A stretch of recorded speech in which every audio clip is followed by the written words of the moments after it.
Pois bem, meus irmãos, boa noite. Quero dar boas-vindas aí aos nossos irmãos que estão acessando aí o canal e dizer que nós estamos com muita saudade, né, dos nossos queridos irmãos. E, se Deus quiser, em nome de Jesus, dentro em breve, nós estaremos novamente juntos, né, para poder glorificar a Deus no nosso culto, nas nossas igrejas. Pois bem, irmãos, hoje a nossa mensagem tem o tema: por que não devemos amar aquilo que Deus odeia, né? Lá em 1 João, capítulo 2, eu peço aos irmãos que estão com suas Bíblias, né? Que abram as suas Bíblias aí para 1 João, capítulo 2, versículo 15, onde a palavra de Deus diz o seguinte: não ameis o mundo, nem as coisas que há no mundo.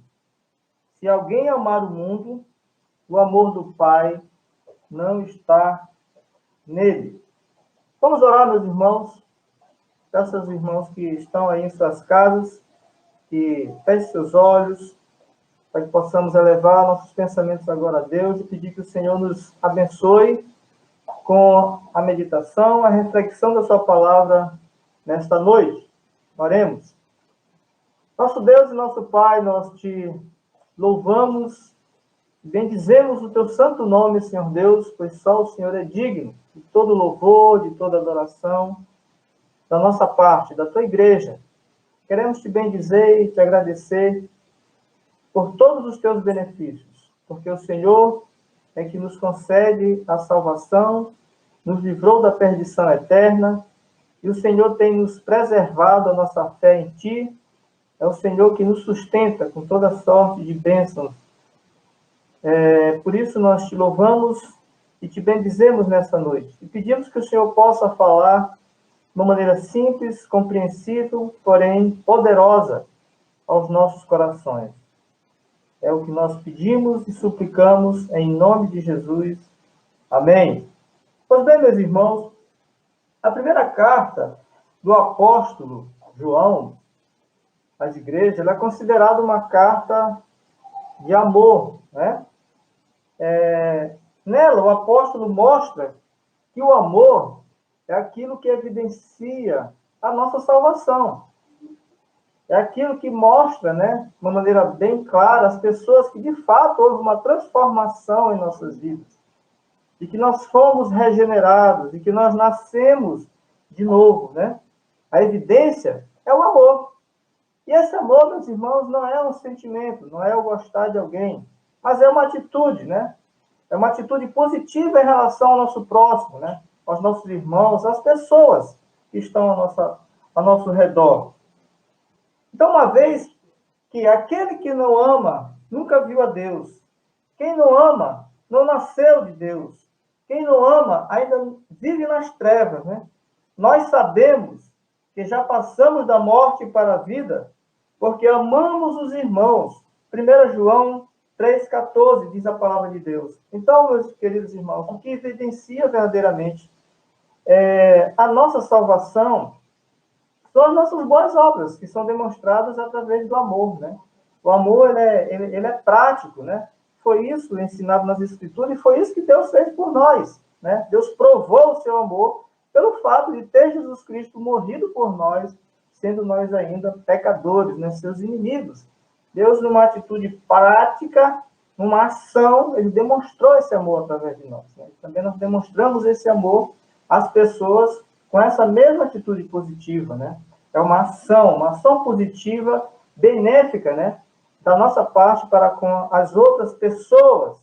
Então, meus queridos irmãos, mas não é desse amor que nós queremos falar. Nós vamos falar hoje, né? Porém, nessa carta, João fala, né, de um amor que Deus também odeia, né? O amor ao mundo e às coisas que há no mundo. E é disso que nós queremos falar hoje, né? Que amor é esse que Deus odeia, né? E que nós também devemos odiar? É o amor ao mundo e às coisas que lhe pertencem, não? Então, por que nós não devemos amar o que Deus odeia? Nós vamos ver aqui pelo menos 3 coisas, né? A primeira delas, porque nós não devemos amar aquilo que Deus odeia, é por causa da sua procedência, né? Lá em 1 João, capítulo 2, versículo 16, diz o seguinte: porque tudo o que há no mundo, a concupiscência da carne, a concupiscência dos olhos e a soberba da vida, não procede do Pai, mas procede do mundo. O mundo no qual nós estamos falando aqui, meus irmãos, não são as pessoas, né? Não são as árvores, os rios, né? As montanhas, não é a atmosfera, né? O globo terrestre. Não se trata disso. O mundo que nós estamos falando aqui é um mundo das ideias, é um mundo teológico, certo? É desse mundo que nós estamos falando, é um sistema, né, que é estabelecido aqui, os valores, né, que esse mundo considera, que nós devemos odiar, porque ele se opõe a Deus. Este mundo, ele é governado por uma tríade, aqui na palavra de Deus, né, uma tríade maligna, né, que se opõe a Deus, que são a concupiscência da carne, a concupiscência dos olhos e a soberba da vida, né? A concupiscência, parece ser uma palavra que muitas vezes nós lemos, né, na palavra de Deus, mas é necessário saber o seu significado. O que é concupiscência, né? A concupiscência é um termo utilizado para designar cobiça, né? Isto é, um desejo, né? Um apreço desproporcional, né, a bens materiais, assim como a prazeres sexuais, né? A palavra também concupiscência, ela deriva do latim da palavra concupera, que quer dizer ter forte desejo, né? Um desejo incontrolável. Tiago também nos alerta em sua carta, no primeiro capítulo, a partir do versículo 13, a palavra de Deus diz assim: ninguém sendo tentado, diga, de Deus sou tentado, porque Deus não pode ser tentado pelo mal, e a ninguém tenta, mas cada um é tentado quando atraído e engodado pela sua própria concupiscência. Então, meus irmãos, isso tem sido a causa, né? A concupiscência da carne, a concupiscência dos olhos e a soberba da vida. Irmãos, isso tem sido a causa que tem separado o homem de Deus, né? Os desejos, esses desejos pecaminosos, né? Eles separam o homem de Deus. A principal causa, né, da separação do homem natural de Deus é a sua concupiscência. Porque o homem, as pessoas, o homem natural, ele vive para satisfazer esses desejos, né?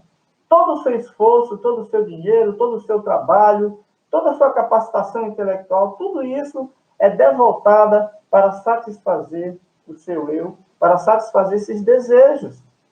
E não tem controle, né? O homem não tem controle. Muitas vezes o homem diz que é livre, né? Que é o dono da sua história, mas não é. Na verdade, o homem ele é escravo. Ele é escravo do pecado, ele é escravo desses desejos. Ele não tem domínio, ele não tem controle desses desejos, dessas coisas, né? desses prazeres, né? da carne. Né? Ele vive para isso. Ele devota, né, todo o seu esforço, toda a sua saúde para satisfazer. Pode notar, irmão, o homem vive para isso desde quando nasce, né? Para satisfazer esses desejos. É importante também falar, meus irmãos, que esses desejos, que hoje são a causa da nossa separação de Deus, eles foram criados para a nossa alegria, né? Para serem bênçãos para nós. Mas, porém, por causa da reprovação no teste, né, esses desejos se tornaram maldição, né, para nós. Né? Mas é possível glorificarmos a Deus, é possível glorificarmos a Deus satisfazendo esses desejos? Sim, ainda é possível, sim, glorificarmos a Deus, porque a Bíblia diz que quer comais, né, quer bebais, quer façais qualquer outra coisa, devemos fazer para a glória de Deus, né? A comida é um desejo, né? E nós estamos vivendo nesses tempos, né, de pandemia, e nós estamos por conta, às vezes, do que fazer, né? Já que é uma rotina que nem sempre nós conseguimos preencher, né? Essas 24 horas, né? E não sei porquê, talvez os psicólogos expliquem isso, mas dá muita fome, né? Inclusive, alguém botou no grupo, acho que foi o pastor Marcelo, né? O significado da palavra pandemia, né? Mostra lá um panda gordo que come 12 quilos de, de, de, de bambu, né? 12 quilos de bambu por dia, né? E tem muita gente engordando aí nesse isolamento, né? Porém, irmãos, nós podemos sim, eu sei que tem muito cristão aí extrapolando, né? Nós devemos também tomar cuidado, porque a gente acha, não, a comida não é pecado, comer um pouquinho mais não é pecado, né? Ou pelo menos Deus não vai entristecer tanto o coração de Deus como o pecado de adultério, né? Digamos assim, né? Que é o pecado da concupiscência da carne, digamos assim. Mas, sim, desagradamos sim a Deus e nós precisamos nos disciplinar com relação a isso também, né? Nossa boca, né? Precisamos realmente ser disciplinados. O cristão é alguém que é conhecido pela sua disciplina, né? Precisamos também tomar cuidado com isso, irmãos, com essa comilança desproporcional, né? Digamos assim, né? Devemos tomar conta do nosso corpo, que é o templo do Espírito Santo. Então, nós podemos sim glorificar. Os desejos, eles foram feitos para a nossa alegria, né? Bem como também o desejo sexual, né? Que ele foi feito para a nossa alegria, mas como nós falamos anteriormente, é algo que tem nos separado de Deus, porque o homem fornica, o homem adultera, né? Ele é satisfeito de uma maneira fora do padrão bíblico, né? Fora da vontade de Deus, né? A Bíblia diz que o leito deve ser sem mácula, né? Lá, a palavra de Deus fala exatamente isso. E isso significa que nós podemos, sim, satisfazer esse desejo de uma maneira santa que glorifique a Deus, né? Então, todos os nossos desejos, sim, podem ser, porque foram criados por Deus. Eu vejo, às vezes, muitos teólogos, às vezes, muitos pastores falando a respeito disso, né? Dessas concupiscências, desses desejos. E eu vi, sim, um teólogo, o Erickson, abordando essa questão. Não, assim, quem criou os desejos foi o próprio Deus. Eu sempre gosto de falar isso. Quem criou, e eles podem, sim, ser insatisfeitos. Deus não faria algo e colocaria algo em nós, irmãos, se ele se não pudesse ser feito no seu padrão de santidade, certo? Mas, infelizmente, é isso que separa o homem, né? E foi isso, na verdade, que fez com que o homem caísse, né? A soberba da vida, né?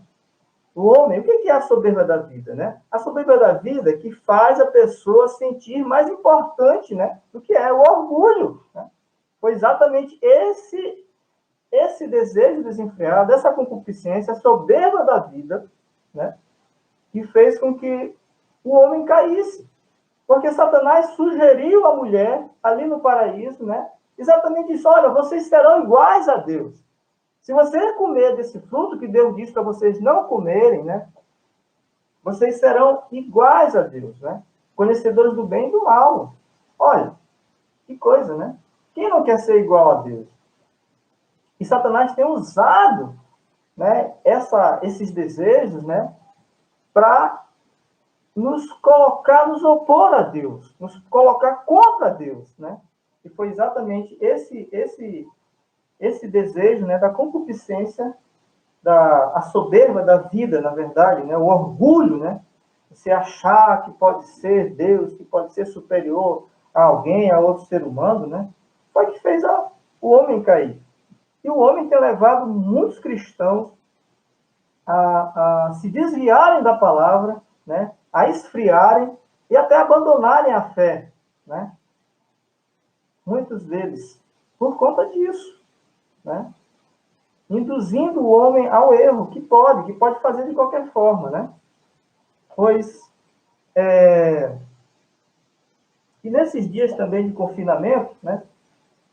Nós podemos ter no nosso relacionamento com o filho, com a esposa, muito atrito. A gente tem visto isso também lido isso, né? Tem observado, porque não é fácil você ficar confinado em casa realmente muito tempo. Se você não tiver uma rotina, uma disciplina, né, de atividades, é difícil, né?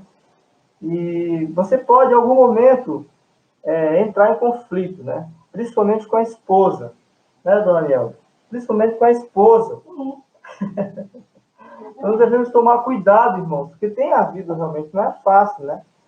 Você passar 24 horas convivendo ali no convívio, né? É preciso realmente, nesse momento, exercitar o fruto, né, da paciência, né? Uns com os outros, né? E lá em 1 Coríntios, capítulo 6, versículo 7, diz assim: o só existir demanda de vós já é completa desonra, né? Derrota, porque não sofreu dano, né? É injustiça. Eu acho que esse é o momento também da gente exercitar a nossa fé e exercitar os frutos do Espírito Santo também em nossas vidas, né? Tendo paciência uns com os outros. E muitas vezes, irmão, para reinar a harmonia e a paz, não deixar quebrar a paz do nosso lar, né? Sofrer o dano, né? Ficar calado, conversar depois, né? Explicar o motivo, porque as pessoas, embora sejam casadas, elas são pessoas individuais, né? Precisam, às vezes, do seu tempo também, né? Se, em determinado momento, você tem o seu momento a sós, né? De reflexão, certo? E cada um precisa respeitar o espaço um do outro. O pai precisa respeitar o espaço do filho, o cônjuge precisa respeitar o espaço da esposa, do esposo, né? Precisamos estar atentos com relação a isso aí, eu sei que tem trazido conflito dentro de casa também, né? Com relação a isso aí, certo, irmãos? Né? E também Filipenses 2, capítulo 3, diz que nós devemos considerar, né? Considerar os outros superior a nós mesmos, né?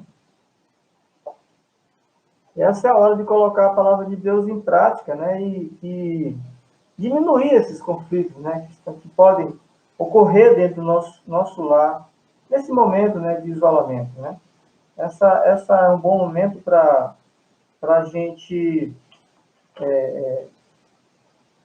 exercitar os frutos do Espírito Santo, né, irmão? Então, primeiro, irmãos, por que nós não devemos amar aquilo que Deus odeia, né? Por causa da sua procedência, né? Ou seja, esses desejos, né, da carne, a concupiscência, ele procede do mundo, né? E nós precisamos, então, odiar isso, né? Esse desejo desenfreado, certo? A segunda razão, meus irmãos, pelo qual nós não devemos, né, amar aquilo que Deus odeia, é por causa da sua incompatibilidade, né? Ou seja, o que é incompatibilidade, né? Aquilo que não tem conciliação, não tem um ponto de acordo, de entendimento, certo? Então, é isso que acontece entre nós, né, os cristãos, e o mundo, né? Nós somos luz e o mundo é trevas, né? A palavra de Deus diz lá em 1 João, capítulo 2, versículo 15, o seguinte: não ameis o mundo, nem o que está nele. Se alguém ama o mundo, o amor do Pai não está nele, né? Então, o apóstolo João é enfático, né, afirmar que não devemos amar o mundo, nem as coisas que há no mundo. Não podemos servir, meus irmãos, a dois senhores, diz também a palavra de Deus, lá em Mateus capítulo 6, porque ou nós iremos amar um e odiar o outro, né? Iremos nos devotar para um e desagradar o outro, né? Então não tem essa conciliação, não pode haver essa conciliação entre o cristão, entre o crente e o mundo, porque tem ideias diferentes, totalmente diferentes, né? O seu pensamento, a sua crença, né? O cristão não é alguém neutro, né? Ele sempre deve se posicionar, certo? É impossível amar a Deus e o mundo ao mesmo tempo, né? Então, ninguém pode servir de fato a Deus, né, e ao mundo. É impossível ser amigo de Deus e do mundo, né? Então, ou você é transformado, né, pela palavra, né, de Deus, ou você é influenciado pelo mundo, né? Ou você influencia, ou você se deixa influenciar, né? Ou você se deixa transformar, ser moldado, né, pela palavra de Deus, pela ideia, né, por essa ideia de Deus, pelo poder de Deus, ou você é moldado pela ideia do mundo. A igreja de Deus está no mundo, né?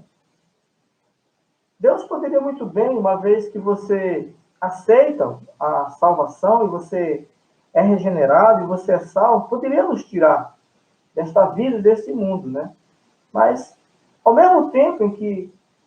então, irmão Otto, por que então que Deus permitiu, já que existe esse conflito, né, de ideia, não há como uma reconciliação, não há como ter amizade, né, entre as pessoas do mundo e o cristão.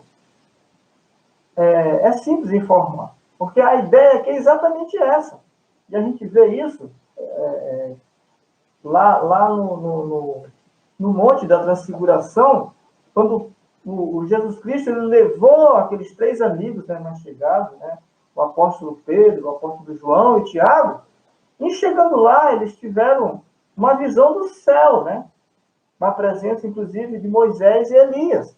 Ali foi um momento muito confortável, digamos assim, muito feliz, né? Ao ponto do apóstolo Pedro, que era alguém muito ousado, né? Ele sempre tinha uma palavra, e ele viu aquilo, que aquele momento era um momento muito feliz, né? E ele pediu a Deus, ele pediu a Jesus Cristo que ele fizesse ali, construísse tendas, né? Para que eles permanecessem ali. Não queriam descer dali, né? Olha só, queriam permanecer ali, né? Ele vislumbrou e sentiu um pedaço do céu, né? Eu acredito que até o seu corpo, né, deve ter sido transformado, né? Houve uma transfiguração, né? Houve algo ali sobrenatural. Então, o homem não deve ter sentido dor alguma, né? Eu acho que só um êxtase, uma felicidade muito grande, né? E ele desejou permanecer ali.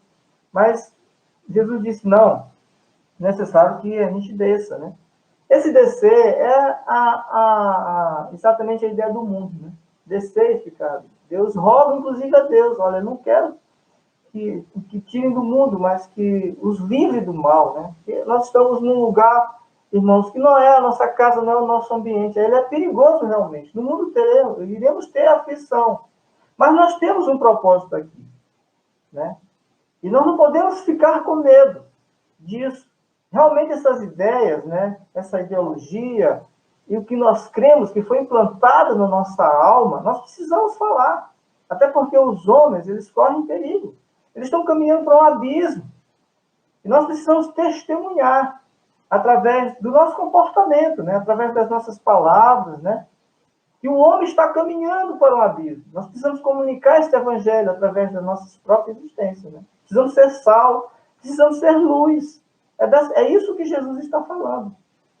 Quando ele permitiu e permite que nós continuemos aqui, nessa vida, né? É para ser sal e ser luz, não é para fazer amizade com esse mundo. Não é para fazer nenhum tipo de conciliação com esse mundo, né? Não. É até estranho, irmão, quando nós vemos cristãos, né, que têm muita amizade com muitos incrédulos, né? E que às vezes preferem as amizades lá fora em detrimento das amizades, né, da igreja, da sua igreja, né? E às vezes prefere se relacionar com pessoas lá fora do que estar se relacionando com o povo de Deus, né? Com o seu povo. É estranho isso, certo? Porque não tem como haver essa conciliação, não tem como haver essa união, esse entendimento. Há unidade e união no povo de Deus, porque nós somos unidos com Cristo, nós somos um corpo, né? E nós somos unidos, né? Olha só nossas ideias, né? Deus não tirou nossa personalidade, muitas vezes nós podemos discordar de alguns pontos, mas nós temos essa unidade, né? O principal de Jesus Cristo. Pois bem, meus irmãos, então há essa incompatibilidade, né, com o mundo. Por isso nós não podemos amar o que Deus odeia. Então nossa missão é levar aos homens deste mundo a reconciliação do homem com Deus através do Evangelho do Senhor Jesus Cristo, né? E alertá-lo de que há um triste fim para aqueles que rejeitam esta conciliação através do sacrifício do nosso Senhor Jesus Cristo. Esta é a razão, né, pelo qual nós ainda permanecemos aqui, mesmo que não haja ainda não haja unidade, né, e nenhum ponto de conciliação com este mundo e com esta vida. E o cristão, irmãos, é alguém aqui nessa terra que sofre, né, que se entristece, justamente por estar aqui. Olha, irmãos, a gente vê, nós estamos vendo aí nosso país, né, numa crise política, numa crise financeira, numa crise de saúde, ou seja, tantos males, né, e todas essas coisas nos entristecem, né, todas essas injustiças, né, quando a gente espera que o sistema judicial de justiça, né, faça justiça, é exatamente o contrário, isso traz tristeza para o nosso coração, né. A gente vê aí o que a televisão prega, né? O homossexualismo, né? O adultério. Isso traz tristeza para o nosso coração, irmão. E eu estava vendo aqui, lendo 2 Pedro, é muito parecido com o que acontecia com Jó, lá em Sodoma e Gomorra. Olha só o que Pedro diz aqui, ó. Ló, exatamente. Ló, não só. Ló, viu, irmão? 2 Pedro, capítulo 2, 7 e 8, diz assim: E livrou o justo Ló, afligido pelo procedimento libertino daqueles insubordinados. Porque este justo, pelo que via e ouvia, quando habitava entre eles, atormentava sua alma justa cada dia, por causa das obras iníquas daquele. Então, meus irmãos, eu acho que o sentimento de Jó é o nosso sentimento. É um sentimento de tristeza, na verdade, né? Por todas essas coisas que a gente vê nesse mundo. De fato, é alguém que... nós sabemos da história de Jó, né? Por que ele chegou até ali? De Ló, me perdoe, de Ló, por que ele chegou? Inclusive, o fato dele ter ido ali, aquele local, Sodoma e Gomorra, ele representa o mundo e não é diferente dos nossos dias, né? Independente da escolha dele, da soberba dos olhos, né, que ele viu aqueles campos bonitos, né, quando da separação entre ele e Abraão, né, por conta da briga dos seus vaqueiros, né, com os vaqueiros de Abraão, tomou a decisão, viu as campinas, né, muito férteis ali de Sodoma e Gomorra, e decidiu ir para lá, né. Mas independente disso, meus queridos irmãos, o que nós queremos trazer aqui é isso, que o cristão, nesta vida, vai sofrer, porque é incompatível, né? Nós não tem como realmente uma conciliação, uma união, não tem um entendimento. Muito pelo contrário, né? Vai haver esse conflito, certo? Nós iremos sofrer silenciosamente, orando a Deus, né? Que nos dê consolação, mas nós iremos sofrer, porque não existe realmente essa união. Existe, na verdade, uma incompatibilidade, né, entre nós e o mundo.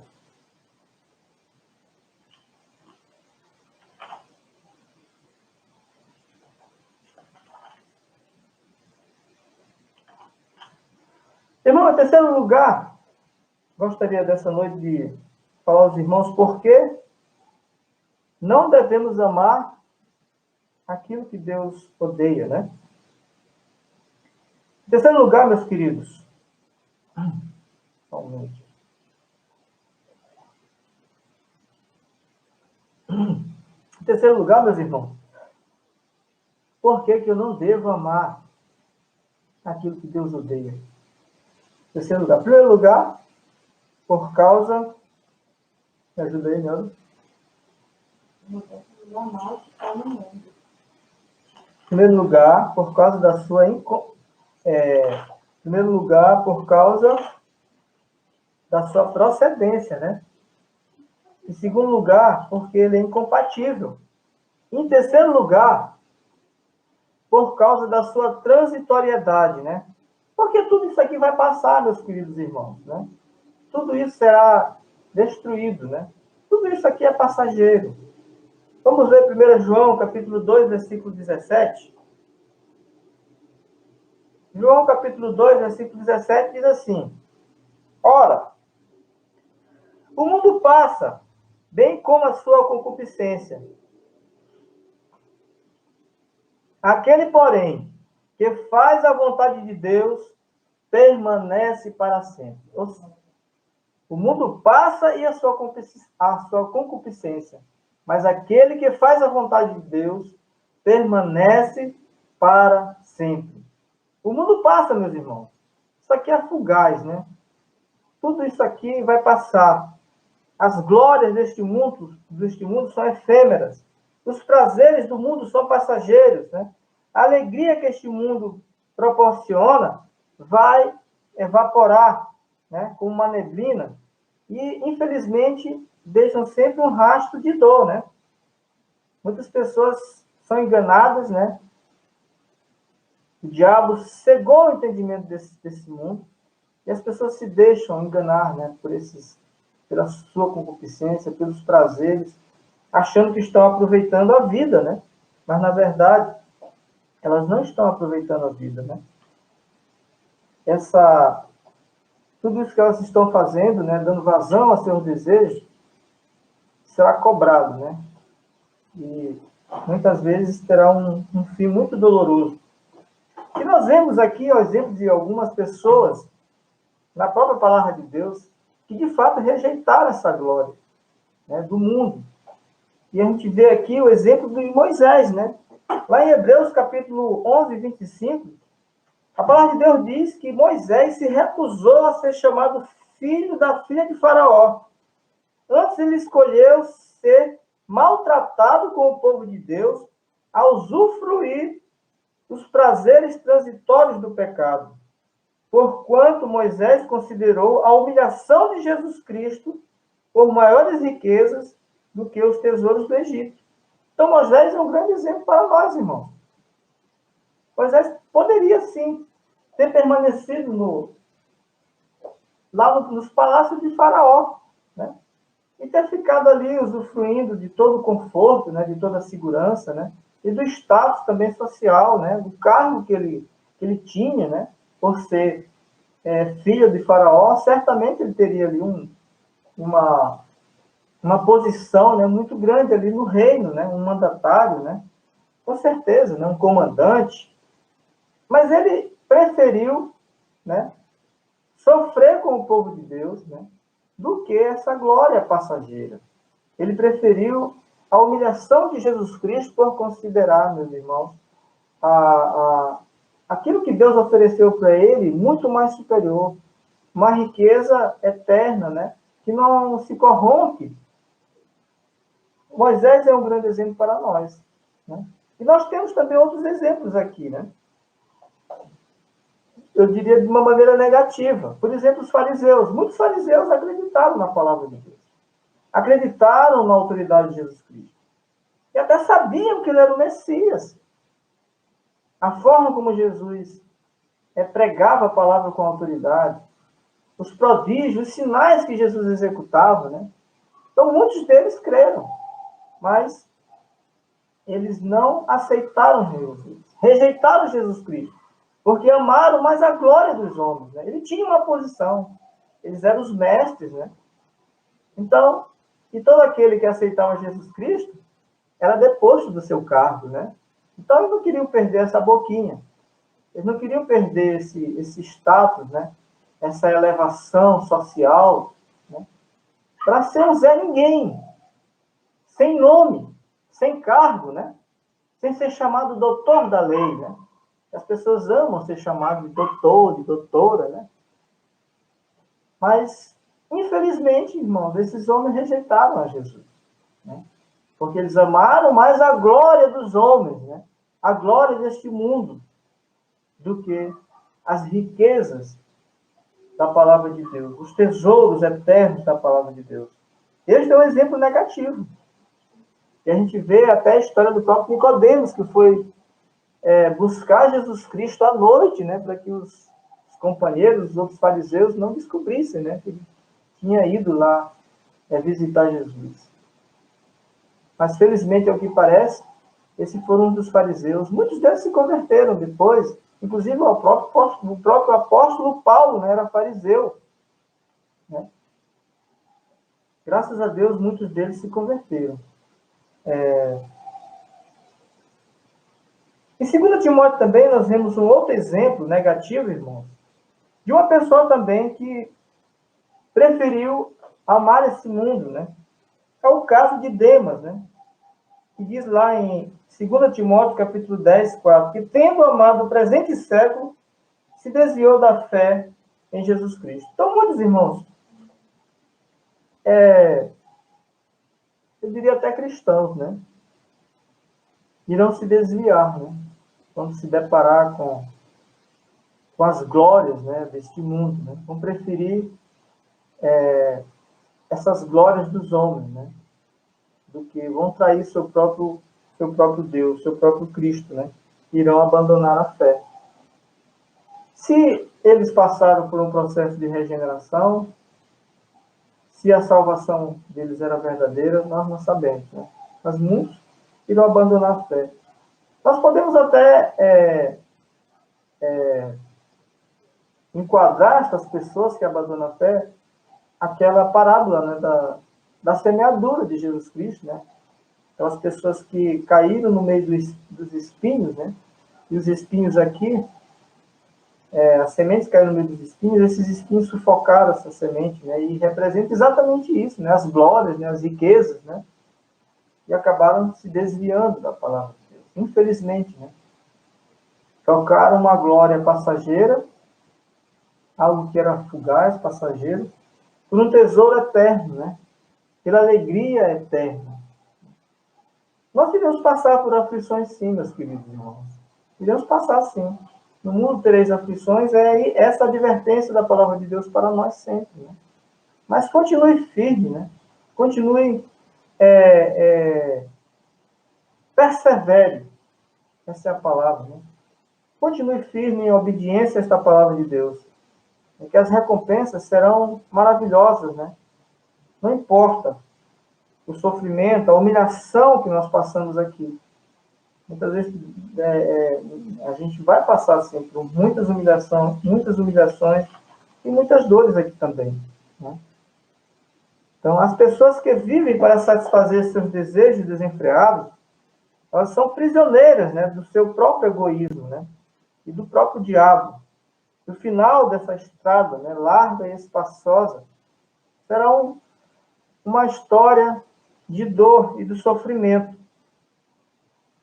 Porém, aqueles que fazem a vontade de Deus e permanecem firmes, né, com esta confiança, esse sim, a vida com Deus não é passageira, nem enfadonha. A nossa vida aqui, as pessoas tendem a dizer, e muitas vezes, meus queridos irmãos, tentando enganar, né, os incautos, os cristãos, às vezes, que não têm uma maturidade maior, dizendo que não aproveitam a sua vida, né, que não são felizes. Pelo contrário, meus irmãos, nós temos a capacidade de ter uma vida abundante verdadeiramente aqui nesse mundo, né? Por termos uma vida mais equilibrada, né, mais saudável. Temos a sabedoria dos céus para tomar a melhor decisão para as nossas vidas, né? Então, meus queridos irmãos, não caia nesse engodo, nesse engano de Satanás, e achar que nós somos pessoas infelizes, né? Por sermos fiéis a Deus, a sua palavra. Não caia nesse engano, né? Nós somos pessoas felizes, sim, podemos ter uma vida equilibrada, saudável em todas as áreas, né, da nossa vida emocional, a vida financeira, em todos os campos, meus queridos irmãos. Nós podemos sim ter uma vida equilibrada e feliz para a glória de Deus. Seja fiel, não venda a sua alma, não venda, não se corrompe, né? Continue firme, pois Deus tem preparado algo maravilhoso para cada um de nós. Nós precisamos perseverar, né? Nós precisamos continuar e não deixar ser enganado, ser induzido pelo mal. Quando Deus nos salvou e nos retirou das trevas para o seu reino de luz, ele não tirou esses desejos, essas concupiscências, porque o que permanece em nós é a divina semente, Mas a velha natureza também ainda continua ali. Mas Deus nos deu todas as armas, né? Para sufocar, para manter sob controle, para dominar esse desejo. E também para satisfazê-los de uma maneira santa, pura, que glorifique a Deus. Quer comais, quer bebais, ou façais qualquer outra coisa, tudo deve redundar para a glória de Deus. Irmãos, essa era a nossa meditação e que Deus possa nos abençoar com a sua palavra, nos edificando e nos alimentando. Quero agradecer a oportunidade que o pastor tem nos dado, pastor Marcelo, e pedir aos irmãos que se esforcem, né, para ficar se alimentando, né? Fazendo também seus cultos em casa, com suas famílias, né? Lendo a palavra, e assim possamos continuar firmes, né? Na fé, na fidelidade a esse Deus maravilhoso. Vamos orar. Senhor nosso Deus e Pai, graças te rendemos, Senhor, pela tua palavra maravilhosa que nos edifica, Senhor, que nos encoraja, que nos ensina. Precisamos realmente conhecer os teus preceitos, Senhor, a maneira como tu requer que vivamos todos os dias. Precisamos tomar decisões todos os dias. Precisar tomar decisões conforme a tua palavra. Senhor, nos ajude. Todos os dias, ajude a tua igreja, ajude o teu povo, Senhor Deus, espalhado na face da terra. Não é fácil a caminhada cristã. Porém, Senhor Deus, é a melhor coisa que pode acontecer na vida de um homem. É o Senhor colocar fé em seu coração. É o Senhor regenerá-lo. É o Senhor modificá-lo, transformá-lo, Senhor Deus, para que ele possa, assim, te render graças, ser um homem segundo o teu coração.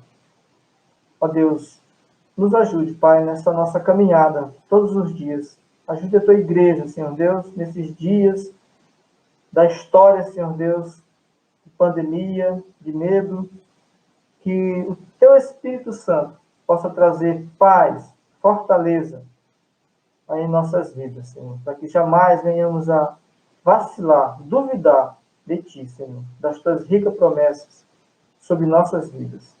Muito obrigado, Jesus. Nós te louvamos e bendizemos em nome de Jesus. Amém.